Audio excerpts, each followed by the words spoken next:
Assalamualaikum warahmatullahi wabarakatuh.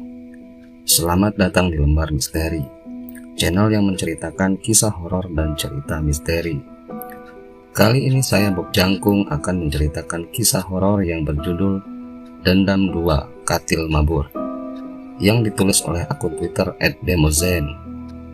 Kisah ini merupakan kelanjutan dari kisah dendam mayat preman kampung yang kemarin pernah saya ceritakan sebelumnya. Sebelum kita lanjut, jangan lupa bantu support channel ini dengan cara like, komen, dan subrek, serta nyalakan lonceng notifikasinya. Karena subrek itu gratis bro, dan teman-teman tidak akan ketinggalan kisah-kisah horor selanjutnya. Oke, nggak perlu berlama-lama, ntar keburu ayam berkokok. Mari kita simak ceritanya.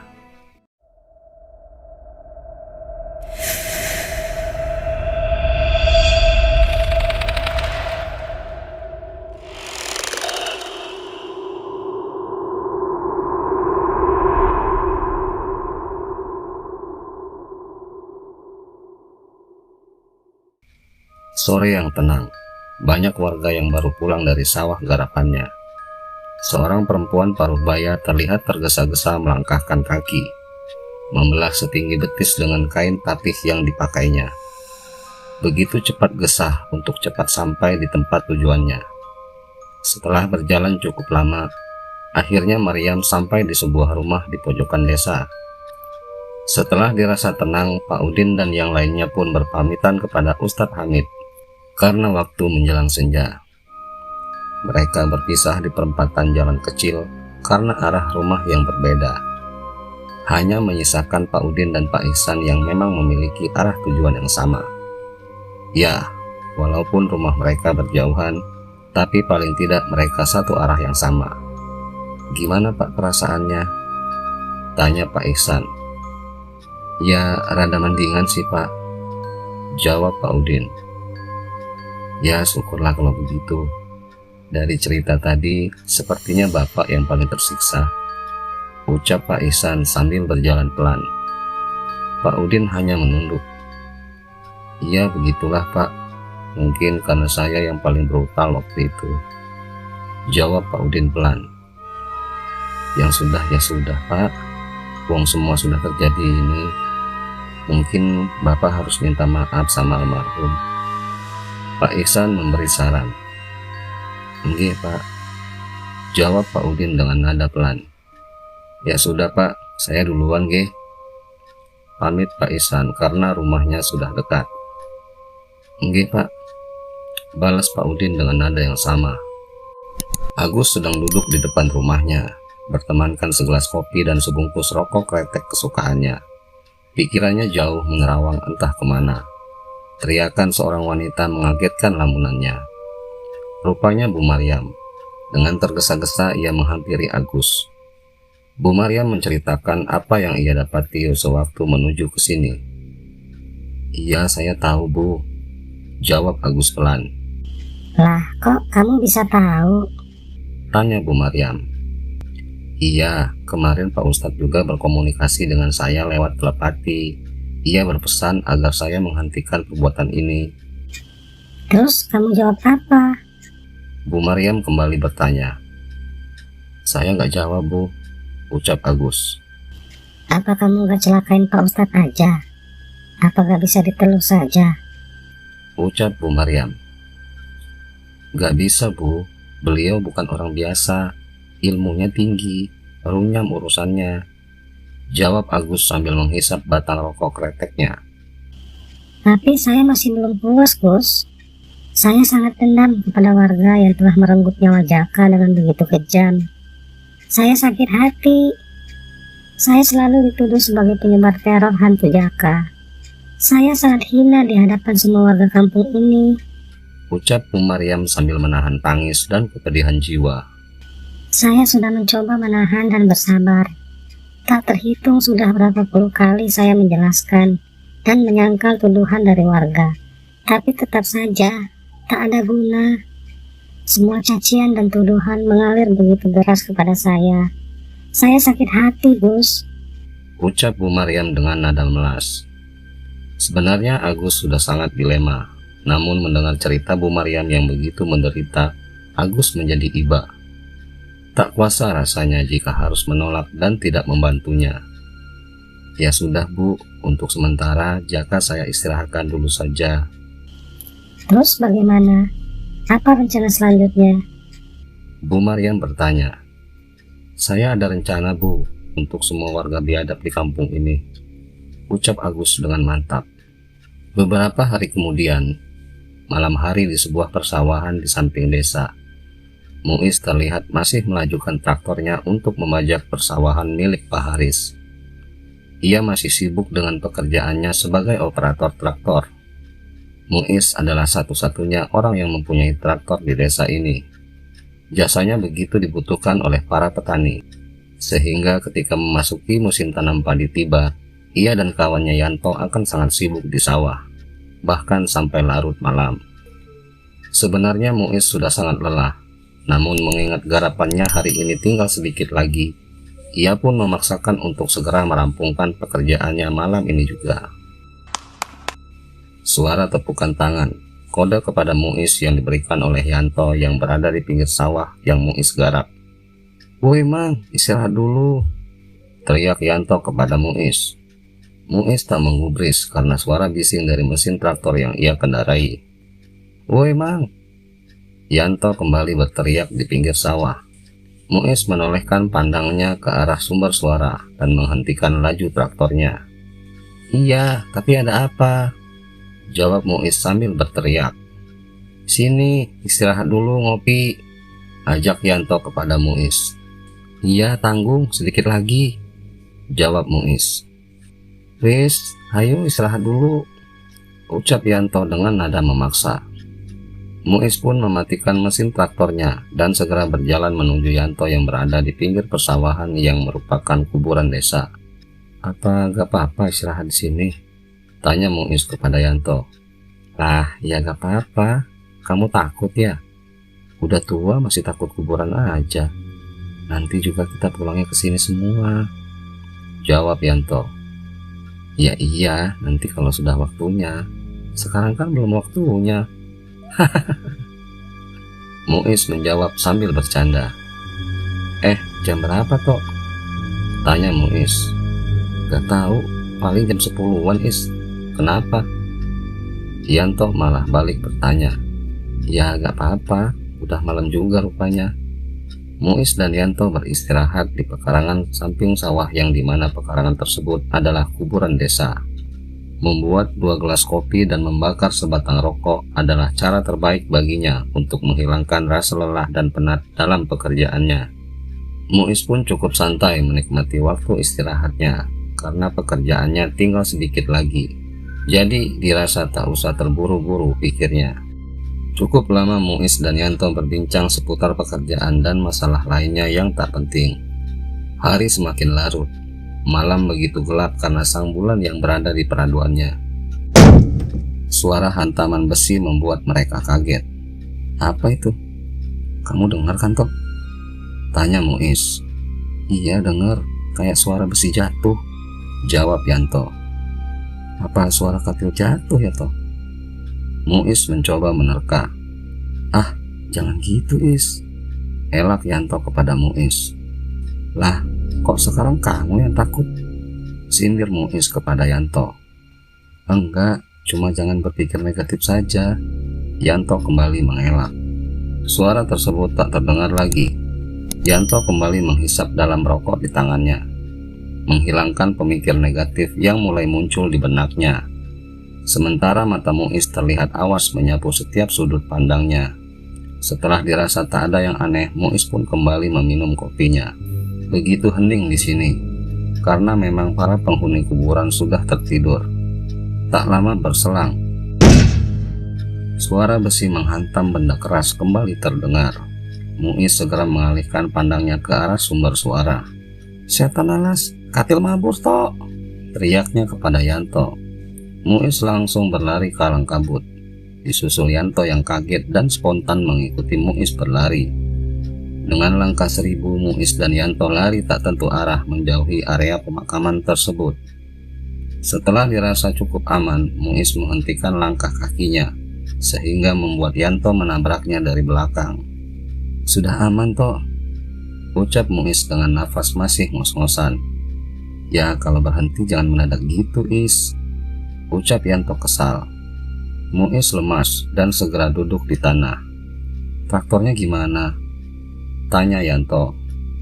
"Udah biarin aja, saya capek. Saya juga gak mau kalau harus balik lagi ke sana sekarang," jawab Muiz dengan nafas masih ngos-ngosan. "Aduh lemes, kurang ajar, orang tua dikerjain kayak gini," gerutu Muiz.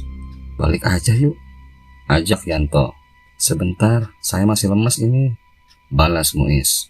Di tempat berbeda, Pak Ihsan sedang menikmati segelas teh panas buatan istrinya.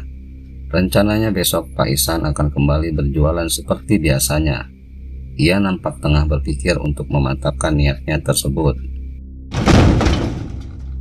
Suara jatuh di depan rumahnya, seperti menghantam lantai depan rumahnya. "Apa ini?" pikir Pak Ihsan heran. Pak Ihsan bangkit dari tempat duduknya dan segera menuju pintu depan. Ada keraguan saat dirinya memegang handle pintu rumahnya.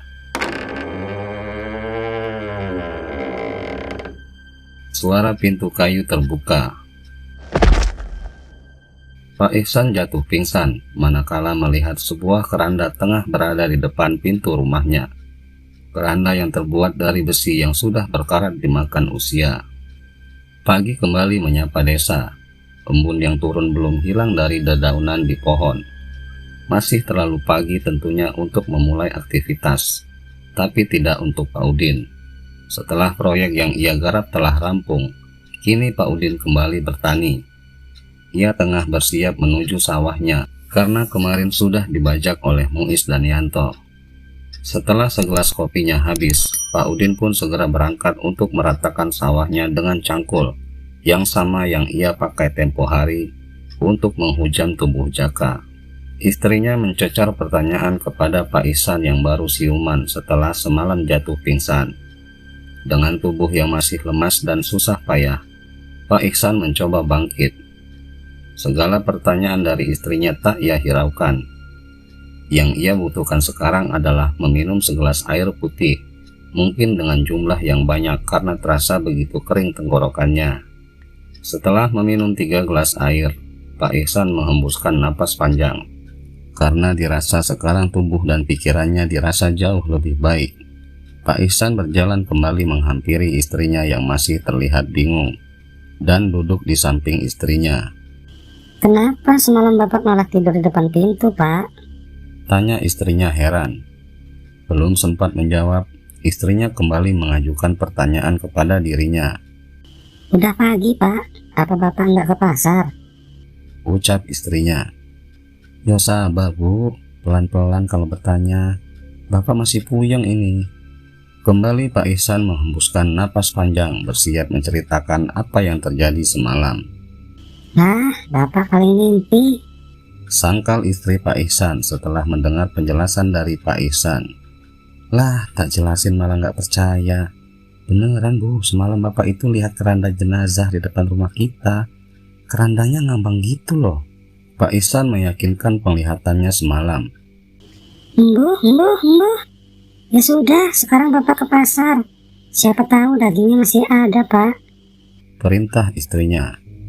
"Wah, Bapak kayaknya nggak jualan dulu Bu," jawab Pak Ihsan.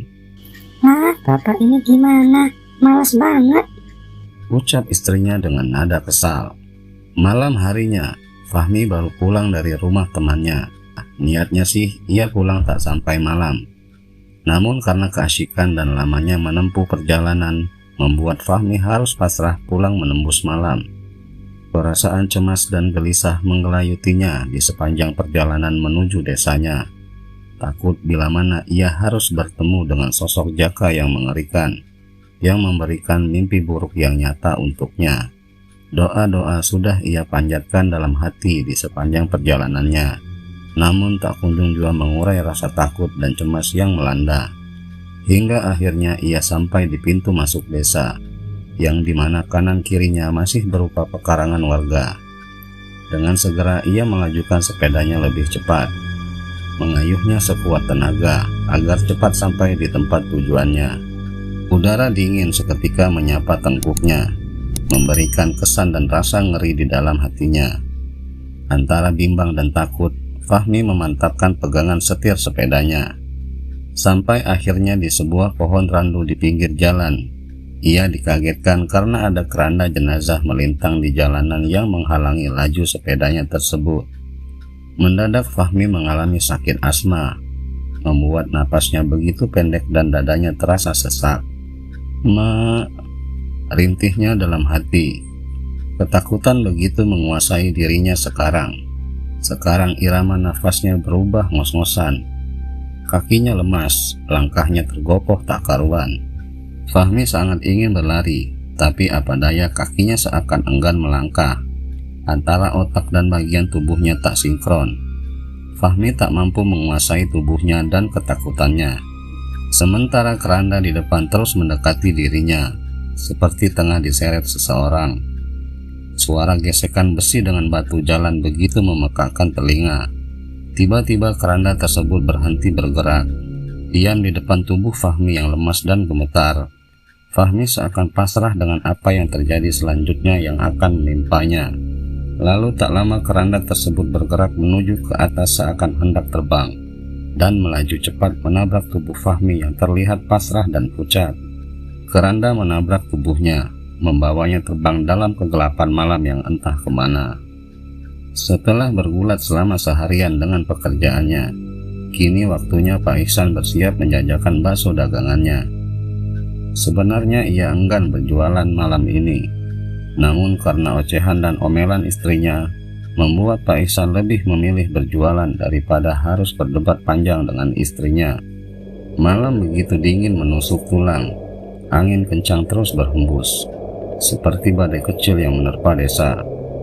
Ya, memang sekarang musim angin laut, pikirnya. Jadi semua diwajarkan saja. Begitu sepi, tak ada warga yang menunjukkan batang hidungnya.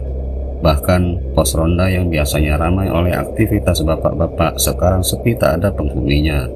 Pada kemana ini orang-orang? Gumam Pak Ihsan. Ia pun duduk sejenak di pos ronda, berharap ada warga yang datang membeli dagangannya, atau paling tidak ada warga lain yang datang ke sini untuk menemaninya. Namun sepertinya itu harapan yang sia-sia. Sekian lama menunggu, namun tak ada satu orang pun yang datang. Hembusan angin yang menerpa lampu penerangan sehingga membuatnya bergerak, memberikan rasa mencekam yang berlebihan untuk Pak Ihsan. Perasaannya menjadi sangat tidak enak. Ada apakah gerangan? Hati kecilnya seakan menyuruh Pak Ihsan untuk segera pulang. Apa saya pulang saja ya? Pak Ihsan berbicara sendiri. Suara besi penutup lampu yang bergoyang karena terpaan angin. Merinding saya. Kembali Pak Ihsan berucap sendiri. Akhirnya Pak Ihsan berdiri dari duduknya, bersiap melajukan kembali gerobak baksonya karena dirasa perasaannya di sini sangat tidak mengenakan. Belum sempat ia memegang gerobaknya, tiba-tiba Pak Ihsan dikagetkan dengan suara hantaman keras di atas pos ronda tempat di mana tadi ia duduk. Pak Ihsan terkaget. Segeralah dilihat apa yang ada di atas pos ronda. Astagfirullah, katil regal. Dengan buru-buru Pak Ihsan segera mendorong serampangan gerobak baksonya, sehingga membuat oleng dan hampir saja terjatuh. Allahu Akbar, Allahu Akbar, teriak Pak Ihsan sambil terus mendorong gerobaknya. Suara teriakannya menarik perhatian warga. Ada apa, Mang? Ada apa? Tanya beberapa warga yang menghampirinya. Tanpa perlu Pak Ihsan menjawab, tiba-tiba keranda tersebut terbang di atas pepohonan. Warga yang melihatnya pun kaget dan segera mengambil langkah 1000 meninggalkan lokasi kejadian. Fahmi terbangun, badannya terasa begitu sakit. Dengan sedikit rasa malas, ia mencoba bangkit dan mengumpulkan energinya yang tersisa. Fahmi terlonjak kaget, manakala saat ia terbangun, ia tengah berada di areal pemakaman. Fahmi kaget dan kembali merasa ketakutan. Dengan susah payah, ia mencoba bangkit untuk segera pergi dari sini. Dengan menahan sakit, Fahmi sedikit berlari untuk menuju rumahnya. Berita tentang keranda terbang kini tengah menjadi buah bibir para warga desa. Di setiap sudut desa hampir semua membicarakan hal yang sama. Ditambah dengan pengakuan dari beberapa warga yang pernah diperlihatkan wujud keranda terbang ini, membuat obrolan kian seru namun mencekam. Teror terus terjadi di hari-hari berikutnya, tanpa tahu apa maksudnya dan siapa yang membuat teror ini. Setelah kejadian kemarin, Ayah Fahmi meminta pertolongan kepada dukun yang ada di desa ini. Pak Ibrahim mendatangi Ki Parji, seorang dukun yang baru pulang bertapa di sebuah gua di kaki gunung. Dengan niat Pak Ibrahim membawa beras, gula, hasil bumi dan barang-barang lainnya. Ia berniat meminta tolong untuk memagari anaknya dari gangguan jin dan setan yang sering mengganggu anaknya akhir-akhir ini. Ki Parji hanya mengangguk tanda mengerti. "Minum dulu, Pak," pintanya kepada Pak Ibrahim. "Apa ini, Mbah?" tanya Pak Ibrahim. "Ini adalah air dari dalam pohon bambu. Minum ini dan minumkan kepada anakmu juga," perintah Ki Parji sambil menyodorkan potongan batang bambu kepada Pak Ibrahim. "Sebenarnya ini juga bukan masalah kamu saja, tapi masalah para warga di sini juga." "Maksudnya, Ki?" tanya Pak Ibrahim. "Iya, bukan cuma anakmu saja yang diteror, tapi warga di sini juga semuanya diteror." "Siapa memangnya yang mengirim semua ini?" Pak Ibrahim kembali bertanya. "Nanti juga Bapak tahu sendiri. Nanti biar saya saja yang urus." Ki Parji terlihat tersenyum kecut. "Pak Ustadz, gimana ini?" tanya seorang muridnya. "Iya, saya tahu. Saya akan mencoba merundingkannya," jawab Pak Ustadz Hamid. "Merundingkan sama siapa, Pak?" kembali muridnya bertanya. "Nanti kamu juga tahu sendiri," jawab Pak Ustadz Hamid singkat. Sudah beberapa hari teror terjadi, membuat desa ini bak desa mati. Sepi, sunyi, tak ada aktivitas dari para penduduknya. Lampu penerangan yang redup menambah kesan yang begitu mencekam di setiap pandangan mata. Pak Udin sedang mengistirahatkan tubuhnya setelah seharian bekerja di sawah. Tak lupa segelas besar teh sudah tersedia di meja ruang tamunya. Kabar tentang keranda terbang yang menghantui desa menambah kengerian di dalam hatinya. Salah apa para warga di sini, pikirnya. Tapi ia juga mengkhawatirkan dirinya, karena bisa saja keranda tersebut mendatanginya. Telinganya begitu awas mendengar segala suara yang masuk di dalam indera pendengarannya. Sudah cukup larut sepertinya, tak terasa waktu begitu cepat bergulir. Pak Udin menguap.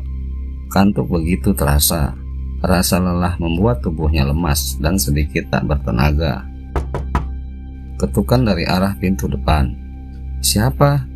tanya Pak Udin kepada pemilik suara. Namun tak ada jawaban yang didapatkan. Mungkin orang iseng, pikirnya. Tapi ketukan kembali terdengar. Ketukan sebanyak 3 kali dari pintu depannya. Ketukan terus berulang, bahkan sampai Pak Udin mendekat ke arah pintu. "Siapa sih?" bentaknya ke pemilik suara ketukan tersebut. Pintu dibuka dengan sedikit mendobrak. Pak Udin terdiam, tak bergerak atau berbicara. Matanya begitu terbelalak kaget dan takut. Bagaimana tidak, di depan rumahnya ada sebuah keranda lengkap dengan jenazahnya yang masih terbungkus kain kafan yang bercampur noda darah. Pak Udin tergagap takut. Sangat keluh rasanya lidah yang ia miliki. Terdengar suara tangisan lirih dari sosok jenazah tersebut. Namun anehnya wajahnya tak terlihat. Semua anggota tubuhnya tertutup kain kafan tanpa menyisakan celah sedikit pun. Kaki Pak Udin lemas. Perlahan ia mulai kehilangan kesadarannya. Pandangan matanya mengabur. Dan perlahan semua yang ia lihat menjadi gelap, buyar, dan selang beberapa jam, Agus kembali mendapat frekuensi telepati dari Ustadz Hamid. Dengan maksud dan tujuan yang baik, Pak Ustadz menasihati Agus agar menghentikan tindakannya tersebut, atau Pak Hamid harus memaksanya. Tentu Agus menolaknya dengan alasan dendam yang kesumat pada warga di sini. Akhirnya Pak Ustadz pun memaksa. Mau tidak mau ia harus melakukannya. melakukan tindakan, ya paling tidak untuk memberi Agus pelajaran atau kapok. Tapi tidak semudah itu tentunya. Adu ilmu jarak jauh dimulai. Saling bersila untuk membacakan sesuatu yang entah itu apa. Di atas rumah Pak Ustadz datang 3 buah bola api yang terbang berputar-putar mengelilingi atap rumah. Ketika bola api saling beradu satu sama lain, terdengar suara ledakan mirip mercon di atas atap. Para warga yang berada di samping rumah Pak Ustadz pun mendengar bunyi ledakan dan segera mencari dari mana asal sumber suara. Kehadiran 3 buah bola api menarik perhatian para tetangga yang membuat mereka cemas dan takut secara bersamaan. Ada yang beristighfar, ada pula yang mengumandangkan suara azan untuk mengusir bola api tersebut. Bola api hilang entah kemana. Para tetangga masih bersiaga. Pak Ustadz Hamid keluar rumah dengan tubuh basah yang sama. Pak Aris dengan tenangnya melangkah mendekati keranda yang terparkir di depan rumahnya. "Mau apa kamu?" ucapnya. Tiba-tiba keranda tersebut bergetar gemeretak dengan sendirinya. Naik perlahan-lahan ke udara seperti bersiap entah itu terbang, entah itu menyerang Pak Aris. Dengan sekali hentakan tangannya, keranda tersebut kembali terjatuh yang menimbulkan suara rangka besi yang keras. Pak Aris mengeluarkan keris kecil dari belakang tubuhnya. "Minggat kamu, kembali ke majikanmu," ucap Pak Aris sembari mengacungkan kerisnya ke arah keranda. Keesokan harinya, Ustadz Hamid bertamu ke kediaman Ki Parji. "Lah kok, ada apa?" "Punten Kang," ucap lembut Pak Ustadz. "Mangga, lebet," jawab Ki Parji sopan. Setelah berbasa-basi, akhirnya Pak Ustadz menuturkan maksud dan niat kedatangannya ke sini. "Iya, saya paham maksud kedatanganmu, Mit," jawab Ki Parji dengan tenang. "Nggih, saya juga sudah memperingatkan Agus, tapi rupanya Agus meminta bantuan gurunya untuk membackingi dia," ucap Ki Parji sambil menyesap dalam rokok kreteknya. "Sebenarnya yang nyerang kamu semalam itu gurunya Agus. Saya kenal dan paham betul siapa dia." "Lantas saya harus gimana, Kang?" Pak Ustadz meminta pendapat. "Saya bantu kamu. Saya juga kasihan sama warga di sini yang terus diteror." "Nggih, terima kasih, Kang." Untuk diketahui, Ki Parji dan Ustadz Hamid sebenarnya adalah kakak beradik dan masih satu guru yang sama. Namun beberapa tahun ke belakang, Ki Parji memilih jalan yang berbeda, jalan yang bertolak belakang dengan Ustadz Hamid. Entah apa yang mengilhami dirinya demikian, namun perilakunya tersebut erat hubungannya setelah kematian istrinya. Entah apa yang terjadi pada beliau, harinya terasa gelap dan hitam setelah kehilangan istri yang sangat ia cintai. Walaupun istrinya mandul, tapi Ki Parji sangat menyayanginya lebih dari apapun. "Nanti malam saya akan berkunjung ke rumah kamu, Mit," ucap Ki Parji kepada Ustadz Hamid. "Nggih Kang, matur suwun." Ustadz Hamid pun pamit, berjalan mundur ke belakang sambil menunduk sebagai sikap hormatnya kepada kakaknya tersebut. Malam tiba, kegelapan menyapu bersih setiap sudut desa, mengganti terangnya siang dengan kegelapan. Pukul 20.30 malam, Ki Parji melangkah dengan pasti. Kedua tangannya ia silangkan ke belakang, seperti tengah menggendong sesuatu di punggungnya. "Tolong! Tolong!" Teriakan seorang wanita yang panik terdengar di telinga sebelah kanan Ki Parji. Ia mengangkat sebelah alisnya karena merasa keheranan. Siapa gerangan? Dari mana suara tersebut berasal? Tak lama para warga terlihat berlari menghampiri sebuah rumah yang bisa dibilang mewah pada waktu itu. Dengan tenang Ki Parji melangkah sesuai langkah berlari para warga. Rupanya suara teriakan minta tolong tersebut berasal dari rumah Pak Aris. Istrinya terlihat kalut dan panik, menangis sesegukan di samping pintu rumahnya. "Ada apa ini?" tanya Ki Parji. "Itu Ki, Pak Aris muntah darah banyak, ada kelabangnya," jawab salah satu warga. "Sudah berani rupanya," ucap Ki Parji marah. Akhirnya Ki Parji membantu mengobati Pak Aris. Singkat waktu, setelah semua beres, beliau pamit untuk kembali melangkahkan kakinya ke rumah Ustadz Hamid. Namun di tengah perjalanan, beliau dihadang oleh sebuah pohon besar yang tumbang di hadapannya. "Duh, cilaka," ucapnya kaget karena pohon yang tumbang begitu saja di depannya. Tiada angin ataupun hujan. Dengan menyimpan rasa kaget, beliau kembali melangkahkan kakinya. Namun begitu sejengkal melangkah, pohon tersebut kembali berdiri dengan tegaknya. Main-main kamu ya." Ki Parji melepaskan silangan tangannya, seperti menurunkan sesuatu dari punggungnya. Lalu Ki Parji dengan entengnya melangkah pergi dari tempat itu. Lewat beberapa menit, Ki Parji tiba di rumah adiknya. "Punten," sapa senyum dari bibir tuanya. "Mangga, Kang." Pak Ustadz Hamid rupanya sudah menunggu kedatangannya. "Ayo ngalih," ajak Ki Parji. "Kenapa, Kang?" tanya Ustadz Hamid. "Sudah, manut saja." Akhirnya mereka melangkah pergi dari rumah Ustadz Hamid menuju pekarangan yang lumayan jauh dari rumah. "Kamu duduk di situ," perintah Ki Parji sambil mengarahkan telunjuknya. Ustadz Hamid duduk bersila di bawah rumpun bambu petung, sedangkan Ki Parji duduk di samping pohon randu yang besar. "Kamu tahu apa yang harus kamu lakukan. Bacalah, lakukanlah," perintah Ki Parji pada adiknya. Dengan segera dan tak mau membuang waktu, mereka duduk bersila, memejamkan kedua matanya dan membaca sesuatu yang entah itu apa. Angin malam yang tadinya berhembus pelan kini mulai kencang, membelai rumpun bambu dan apapun yang dilewatinya. Semakin lama angin semakin kencang, menerbangkan apapun yang tak lebih berat dari kekuatan hembusannya. Seperti badai yang tengah melanda, pohon bergoyang dengan hebatnya, daun-daun berjatuhan dan terbang terbawa tiupan angin. Ki Parji dan Ustadz Hamid seakan tak terpengaruh, tetap duduk bersila dan terus membaca rafalannya.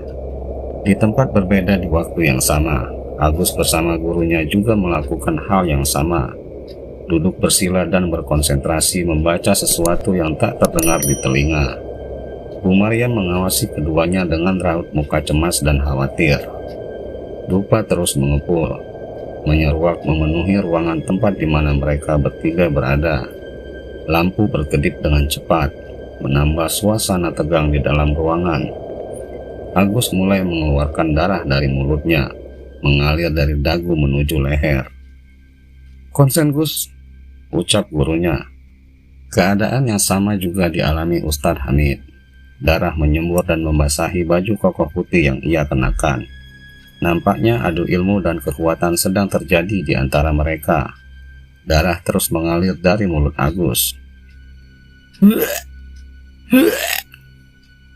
Agus seperti ingin memuntahkan semua isi dalam perutnya. Bu Maryam memegangi pundaknya. Ki Parji dan guru Agus pun mengalami hal yang sama. Terasa hawa di sekitar yang panas, padahal angin masih berhembus dengan kencangnya.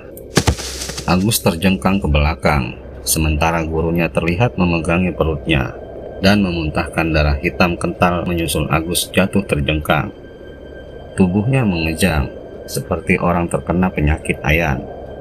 Ustadz Hamid pun sama, jatuh terjengkang ke belakang dan mengerang kesakitan. Hanya Ki Parji yang masih mantap dalam duduk bersilanya. Ki Parji membuka matanya dan segera bangkit menuju adiknya yang tergolek lemas sambil menahan sakit. Menggendongnya dengan sisa tenaga yang ia punya. Susah payah Ki Parji menahan berat tubuhnya Ustadz Hamid. Berjalan sempoyongan untuk mencari tempat yang lebih baik untuk beristirahat. Di tempat berbeda, Agus dan gurunya sekarat.